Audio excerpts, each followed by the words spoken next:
Ulit nung palitan namin sa stage, nung siguro mga first half, alam ko na nasa akin yung advantage. Tapos nung second half, medyo nakakuha siyang momentum at may mga freestyle siya na lumusot na nagpanalo sa kanya sa battle na yon. Kaya isipin mo yun, kakampi niya yung Diyos. Kinailangan niyang maging kampi yung Diyos para matalo ako. Kaya masaya pa rin ako para kay St. Ice kahit hindi ko nakuha yung resultang gusto ko. St. Ice, para rin tayong nasa cage, nagsa-square. Akin straight, tanggapin, pati pain, tamahin.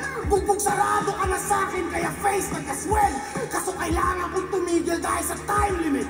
Saved by the bell.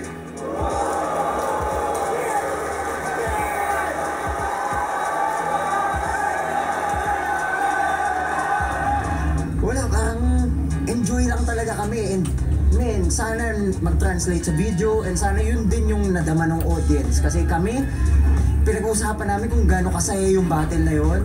Men, sabi ko sa kanya, yung mga ganong klaseng battle, kaya natin ginagawa to. Outdoor boys, paru-paro G, ba't adan? Wala tayong magagawa, talagang sasakay sa TikTok para mag-trend ang kanyang sound. Diba? Itong champion na sunugan, sa akin lapnos, sa sobrang lakas ko, sumasabay na sa akin ang Diyos!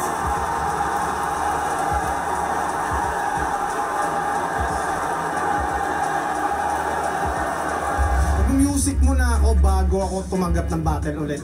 Siguro makapag-release ako kahit isang music video. Masabi ko lang sa sarili ko na nag-music pa rin ako. Tapos yun, mabattle na ako ulit pag binigyan ako ni boss. Matulog ng mahigit sa 3 oras. Yun ang unang gagawin. Pag uwi ko, tutulog ako, sisimba kami, maglalaro kami ng anak ko. Monday, gisingin nyo ako Wednesday. Yun ang plano ko. Sa mga patuloy na sumusuporta sa akin, maraming salamat. Tinry ko na umabot ng semis pero yun na nga, kampi ni St. Ice yung Diyos nung panahon na to. So wala akong magagawa, Diyos na yun eh. Si Zaki lang ako eh, isa lang akong mortal.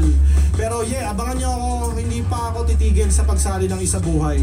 Siguro next year hindi muna, pero pag nakabuelo ako ulit, Isa Buhay ako ulit. Maraming salamat sa inyong lahat.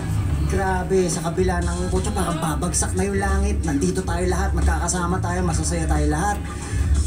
Sa buong Flip Top crew, sa staff, grabe men. Lahat tayo warriors para sa ginawa natin ngayon. At hopefully nagustuhan nyo yun men. Paring Zach, unlimited respect men. Maraming salamat. Peace.